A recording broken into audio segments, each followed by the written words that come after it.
Shalom, Kol Halayim La, Yahweh, Bahashim, Yahweh Shai, Bahashim, Rakah Kodash. Double honors to the apostles and elders of Great Millstone who rule well. Peace and blessings to the hopeful elect, to the Akim doing the work in truth and sincerity, as well as a few Akwat that listen to learn. This is Brother Shawar with another lesson through the spirit and power of Yahweh Bahashim, Yahweh Shai. And this lesson I want to touch on the topic of, does the Lord, who the world calls God, does he have favorites? Does the Lord, is he dealing with everybody, or does he have favorites? And this is a very basic topic because obviously, if you're in this truth, you understand, who the Lord is dealing with, especially in these times. But there's still people who don't notice, and of course, you have your scoffers and scorners, your Christians, and whoever else that try to universalize the scriptures, if that's even a word. They basically try to say it's all universal. But we come to find out, once you really read the scriptures and once you have the eyes to see and the ears to hear, it's evident that the Lord is only dealing with a particular group of people. He's only dealing with the nation of Israel first and foremost.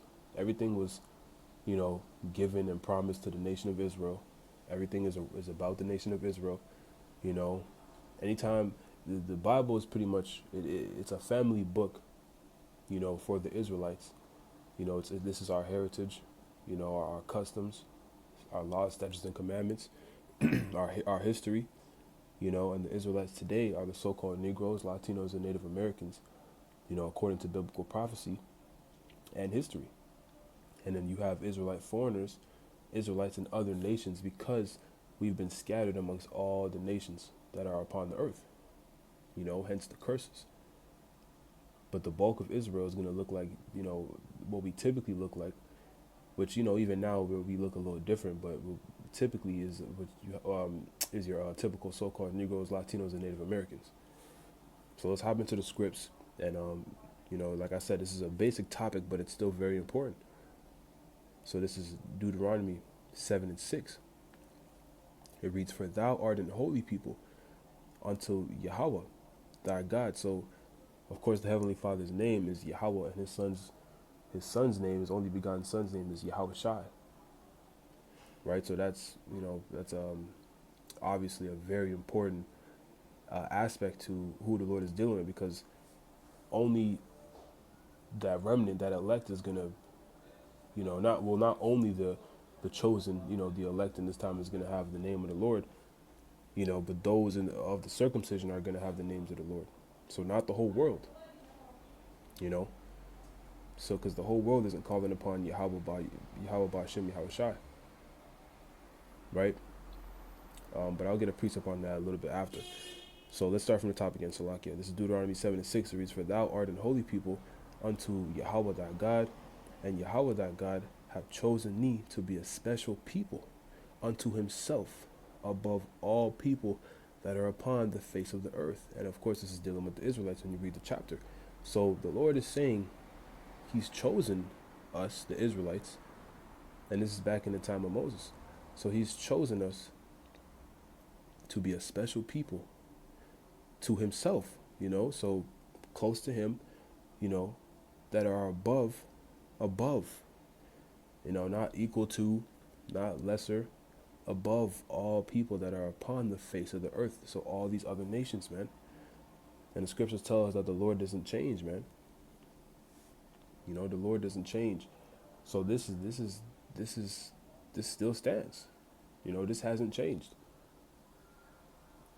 This has not changed, man. The gospel didn't go from, our law, statutes, and commandments didn't go from, being promised unto Abraham, Isaac, and Jacob, and then the 12 tribes of Israel, to automatically or to randomly just, the whole world. We were scattered everywhere, so it was preached to these different nations. The Lord sent prophets out to these other nations, because we were dispersed. Hence the diaspora, which is very important to understand, but that's another topic for another day. So the Israelites were dispersed, right? So that's why there was prophets in other lands. They were trying to, basically, they were prophesying to the Israelites in those other lands to draw them back in to where they're supposed to be, which is following Yahweh Bashim Yahweh Shai. The same thing that you have the prophets out here doing now, starting with our apostles and elders of Great Millstone on down. So, it's the same thing. Nothing is new under the sun, man. So let's go to Amos 3. It reads, "Hear this word that Yahweh have spoken against you, O children of Israel." So it's very obvious who this is directed to.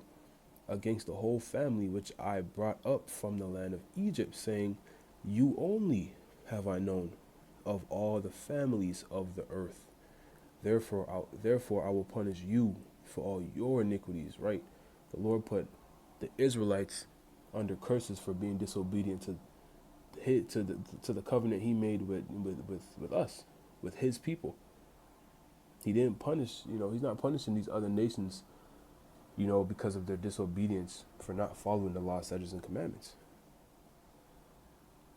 They didn't go into the most rigorous slavery known to man. They didn't go through various captivities under all these different nations.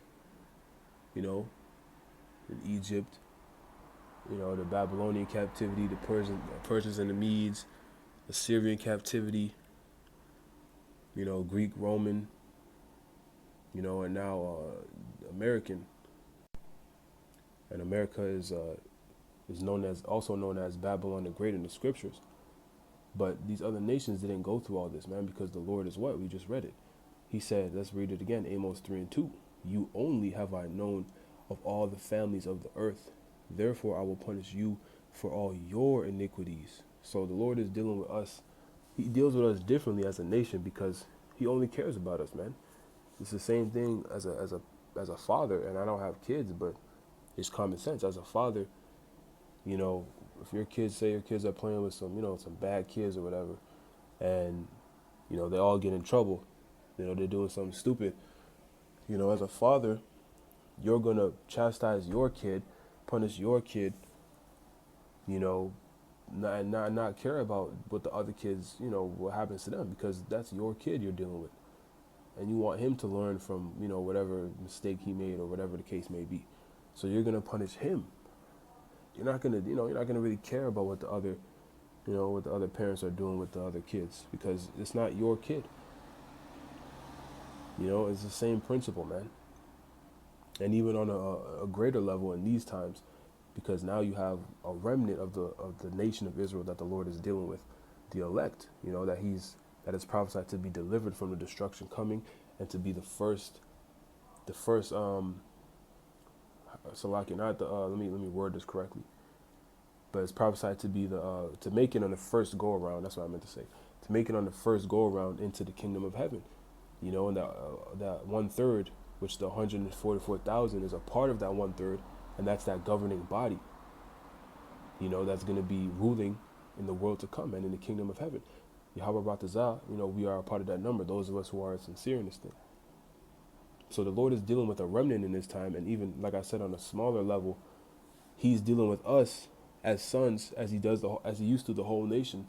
He still does, he still deals with Israel, of course, because we're still under these curses, and we still go through it as a people more than any other nation on the planet. But dealing with this remnant, we can even see in our daily lives, if you're in this truth, man, you know what I mean. You see, Jakes in the world, they do all kind of stuff, and they seem to be fine. They could smoke weed, do drugs, eat pork, commit adultery, and sometimes they may get judged, but a lot of times the Lord is preserving them, for the gruesome days ahead of us, man, Jacob's trouble. But nonetheless, throughout our lives, man, we see, and even now, this stuff doesn't affect them like it affects us, because the Lord is dealing with us as sons. He's chastising us right now. He's perfecting his saints right now, the elect. He's trying to make us perfect judges and better men of Yahweh Bashim Yahweh Shai, and women. So we go through these things that you see other people in the world, they don't get affected by all this stuff like we do, because it's the Lord orchestrating it, because he's teaching us something. He's dealing with us on a different level right now, which is a whole nother lesson in itself. But It's important to make that point because it also highlights the fact that he has favorites. You know, because like as we're reading, his favorites is the nation of Israel. But in this time, you know, it's the elect. So that's the number we're fighting to be a part of. And that's all that it's all about the elect in these times, man. And as prophecy becomes more and more evident, as more prophecies become as prophecy is fulfilled more and more, it's going to be more and more clear who that elect is, man. The Lord is already making it more clear who he's dealing with. If you can't see, then you know that's the Lord has to open your eyes. Right? So let's get this in let's go back to the book of Genesis. And also Salaki, let me get this in before we go to Genesis, let's get this in Amos 3 and jump down to the 7th verse. Yeah, so I almost forgot this. So yeah, let's get this. Amos 3 and 7 reads, surely the Lord God will do nothing, but he revealeth his secret unto his servants the prophets. So as I said, in this time he's dealing with the elect of his nation, you know, the prophets. You know, as he's done, as the Lord has risen up prophets in the past, anytime he's about to destroy a place, he brings out warning to gather a remnant of his people to deliver out from that destruction. And it's the same thing happening now. Then he reveals these secrets. And what's the secrets? The secrets is the secret of the scriptures. You know, the breakdowns, the dark sayings, the prophecies. He reveals these things unto these men. And yes, the flock of and Ezekiel tells us the pasture of the Lord's flock is men, or the flock of my pasture are men. So it is men, yes, that he deals with, that to prophesy the word. So this is again, the Lord has, you know, it's further showing that he has favorites. Not everybody has the true understanding of the scriptures. Not everybody has those secrets. It's the Lord's prophets that have the secrets, man, and that's the 100% truth that resides, that we believe through the Spirit, that you know, with Great Millstone, starting with the apostles and elders, Apostle Tahar on down, and the brothers that teach that likewise doctrine. We believe that is the true gospel of Yahweh Ba'ashim Yahushua. So now let's go to Genesis, the 17th chapter, and the 9th verse. It reads, and God said unto Abraham, thou shalt keep my covenant, therefore thou and thy seed after thee in their generations. So this is going back to Genesis, man, and it's the covenant was made with the seed of Abraham. It wasn't made with anybody, you know, with you know, nobody else's seed line. You know, it started with Abraham, went on to Isaac, and then on to Jacob. You know, and then you have the 12 tribes of Israel, and it makes it very clear, you know, with that, with the lineages and what the where the blessing is passed down to, where the covenant is passed down to. You know, the scriptures make it very clear, man. And we're going to get a precept to back that up in Psalms 147. So let's read this, Psalms 147, and we'll start at 19. It reads, he sheweth his word unto Jacob, his statutes and his judgments unto Israel. And Jacob's name was changed to Israel. Right? Verse 20. He have not dealt so with any nation, and for his judgments they have not known him. Praise ye Yahweh. So there you go, man. The covenant started with Abraham, went down to Isaac and Jacob. So that blessing, the promise was given to that seed line. And that came with the statutes, the law, statutes, and commandments as well. You know, and what did we just read, man? He didn't deal with these other nations in that same manner. He hasn't know, or they don't know these laws, statutes, and commandments, because the Lord didn't give it to them. So yes, the Lord has favorites. The simple answer to the question is yes, of course the Lord has favorites, man. And his favorites are the Israelites, the Hebrew Israelites. Those are his people. Those are the sons of God, man, the so-called Negros, Latinos, and Native Americans. It is not everybody on the planet. It's not the so-called white man. It's not, you know, it's the so-called Negros, Latinos, and Native Americans, because We fit the prophecies that the Israelites would go through, the curses. You know, it lines up with history, and there's plenty proof. You know, especially being in the information age now, that these things are true. Different books, relics. It's all kind of things, man. And like I said, prophecy is just the main thing that you can't, it's undefeated. So yes, though we are the Lord's chosen people, man, and He does have favorites, and then those favorites are the Israelites.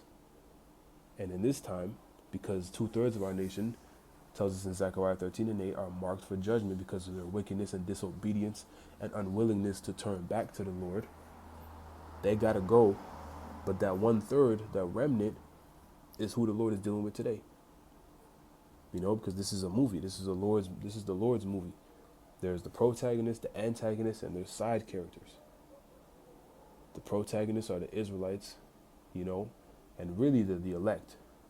Protagonist is really the elect in this time. Then you have the antagonist, which would be Esau, Edom. The elites of the so-called Esau. Edom is the so-called white man. Esau is a so-called white man. The nation of the Edomites today are the so-called white people. That is the true biblical nationality. So those are that would be the antagonists in the Lord's movie, and the side characters would be these other nations, and as well as the 2/3 of Israel. And that's just what it is, man. There's really no argument about it. That's what thus say the scriptures, man. So I just want to get a few more scriptures. Don't want to make this a long lesson because, I wanted to make it quick to the point. So this is Romans 9, and we'll start at, let's just get 4. Let's get to the point. So it says, who are Israelites, to whom pertaineth the adoption and the glory and the covenants and the giving of the law and the service of God and the promises. So, man, to who are Israelites, man? This is it. All these pertain to the nation of Israel. The adoption, meaning that we have to be brought back, to our law, statutes, and commandments, to our heritage, to the Heavenly Father. Because the adoption means to be brought back. You can't be brought back to something that you've never been a part of. The glory and the covenants, the giving of the law, the service of the Lord, and the promises, the kingdom was given, the promises, which is, the kingdom of heaven, the blessings, the fatness of the earth, rulership over the nations. The Lord is going to give that to Israel, man. They can't be everybody. Everybody can't have all those promises. It doesn't make sense. Matter of fact, let's get a precept real quick. So this is Revelation 2, and this is Yahawashi speaking, is red letter, and we'll start at 25. But that which ye have already hold fast till I come, and he that overcometh and keepeth my works until the end, to him will I give power over the nations, and he shall rule them with a rod of iron. As the vessels of a potter shall they be broken to shivers, even as I received of my Father. So, first of all, who is going to be doing the Lord's works, the Lord's will in this time? It's his prophets, his elect. The remnant, man. Not everybody's going to be doing the will of the Lord. Look at the world we live in. Who's really, trying their best? Because it's not going to be perfect in this wicked world we live in. So who's really trying their best in truth and sincerity to serve Yahweh B'Shem Yahushai? By process of elimination, you should be able to see, and discern. So that's the first thing. It's not the whole world, not at all. 2, the Lord said to him he would give power over the nations. How is everybody getting power over the nations? So everybody's gonna have power over each other. It makes no sense. There is a special people. This is a part of the promises. There is one nation of people that is going to have power over the other nations, and that's the Israelites.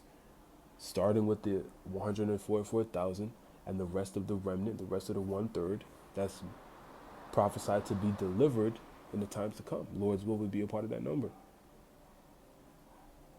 You know, and in the kingdom, man, we're going to rule over these heathen, these other nations, with a rod of iron, with a rigorous rule, because of all the, atrocities and injustices they've done to the nation of Israel throughout history, especially Esau, Edom. Of course, they're the number one offender, our main arch enemy, our arch nemesis is Esau, Edom, the so-called white man.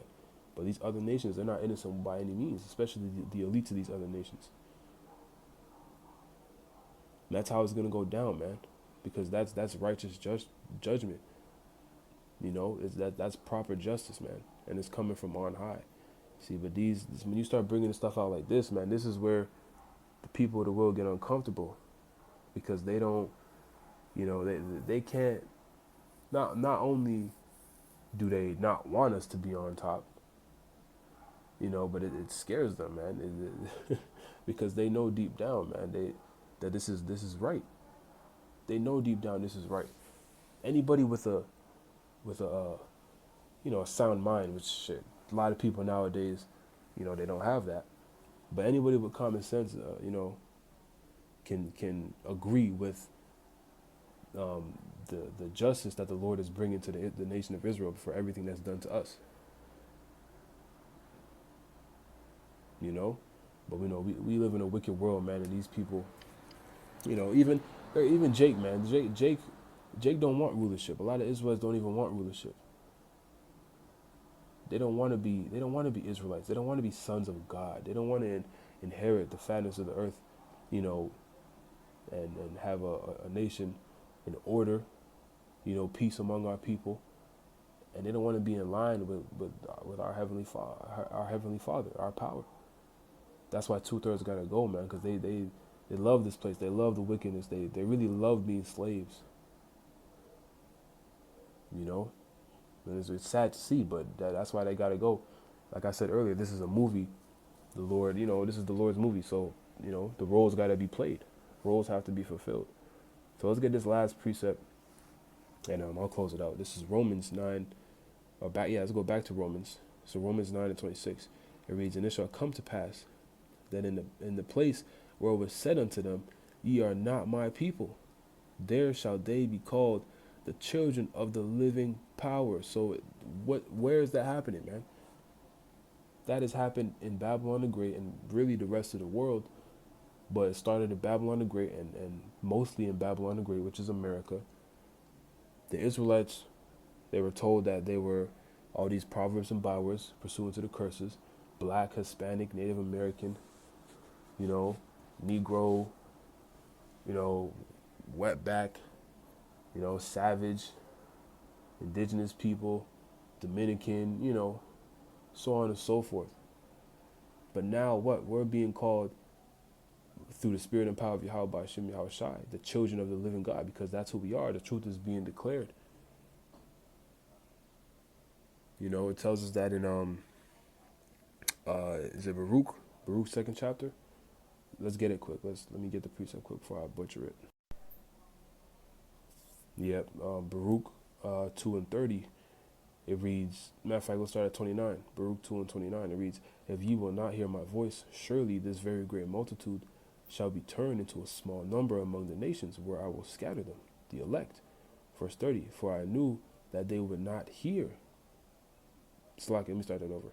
"For I knew they would not hear me, because it is a stiff-necked people," a very stubborn people, man. Israel is a very, very stubborn people. "But in the land of their captivities, they shall remember themselves," right? We're remembering ourselves, man. This is end time prophecy, and it's been happening since the 60s, starting with Abba Bivens, who was Elijah in the reincarnation, if you can receive it, fulfilling that prophecy in the book of Malachi. So yeah, this is who we are, man. The children of the living power, and it's being declared. Right? So verse 20, let's go back to Romans 9:27. It reads, "Esaias also crieth concerning Israel, though the number of the children of Israel be as the sand of the sea. So we have the biggest nation on the planet Earth, by far. That's how the Lord made us. And in the kingdom, it's gonna be out of this world. So we have the biggest nation, but what? A remnant shall be saved. Right? Let's read it again. Though the number of the children of Israel be as the sand of the sea, a remnant shall be saved. So only a small remnant, which is, to be exact, 1/3 of the nation of Israel is going to be saved in these times. Because this world is about to pass away by way of nuclear fire, man. Babylon Great, these other cities connected to NATO, with Esau's, with his rule, when the nations, Slovakia, the nations where he has, heavy rule on, his democracy, all over it, around the world, and connected to NATO and the EU, those nations are they're going to get destroyed too. The homeland, Israel, our homeland is going to get destroyed, and not completely like America, because America is going to be a wasteland, a desert, but it's going to be, pretty much destroyed, and so we can go back, restart, replenish, and build it up, to a paradise, man. The world is going to be a paradise after this destruction. But the point being in the lesson, the Lord does have favorites. And his favorites are going to be favored in these times to come, man. Isaiah 65 lets us know he's going to protect his servants in that day. And all these people are going to be sorrowful, howling for vexation of spirit, because they didn't take heed to the words of Yahweh Ba'ashem Yahushai. That's these other Israelites, these 2/3, the ones who wanted to stay wicked, who wanted to not fear the Lord, especially Israelites that know better. All this stuff is coming, man. The Lord is setting it up. He's setting everything in place right now through the Spirit.